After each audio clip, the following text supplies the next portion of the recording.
udah deh. Sudah pokok. আগে থেকে করছি আবার ভিডিও করতে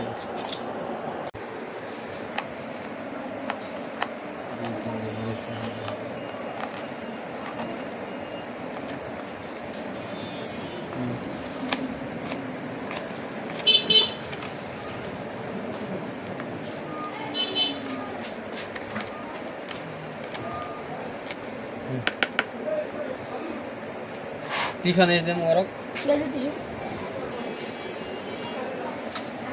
এটা হচ্ছে বিট লবণ। এই বিট লবণেই সব মজা খাবারে। বাদাম কন, ঝালমুড়ি কন, এই আম মাখানো কন, আমরা মাখানো কন, ঠিক আছে, অন্য অন্য যাই আছে সেই মনে করেন যে দিয়ে দিলাম কাঁচামরিচের সাথে এক মুষ্টি বিট লবণ। এটা হচ্ছে চেটকানোর জন্য মরিচটাকে। এখন মরিচটা আমরা ভালোভাবে চেটকাই নেবো, মানে আমরা এটারে ভালোভাবে পিষে নেবো। কাঁচা মরিচের সেই একটা ফ্লেভার আসছে। যদিও এখানে যদি আপনার একটা বোম্বাই মরিচ হতো গোল, আমারও বাড়ি আছে, আসলে জানতাম নিয়ে আসতাম, আমার বাড়ি আছে অরিজিনালি। তো এটা দিলে আরও বেশি মানে আপনার স্মেল কয়, মানে বাসনা কয়, আরও বেশি মজাদার হয়। তো এখন বেশি করে বিট লবণ দিয়ে দেবো।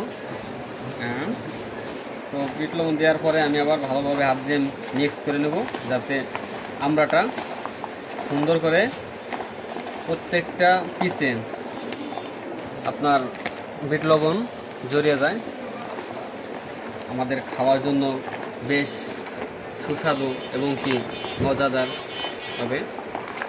আসলে জিহ্বায় পানি চলে আসছে, যদিও এক টুকরা খেয়ে দেখি। বিসমিল্লাহির রহমানির রহিম। শুরু করো।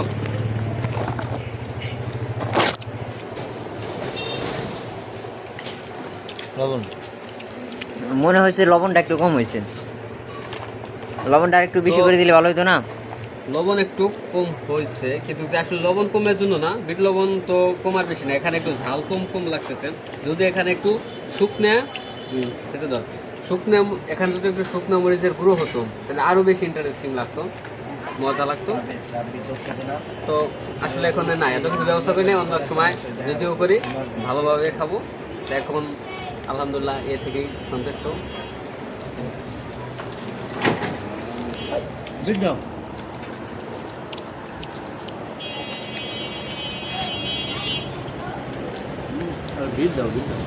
মুখে দে কিছু সেই স্বাদ হ্যাঁ লাগে ভাই, সেই স্বাদ। আসো লবণ দাও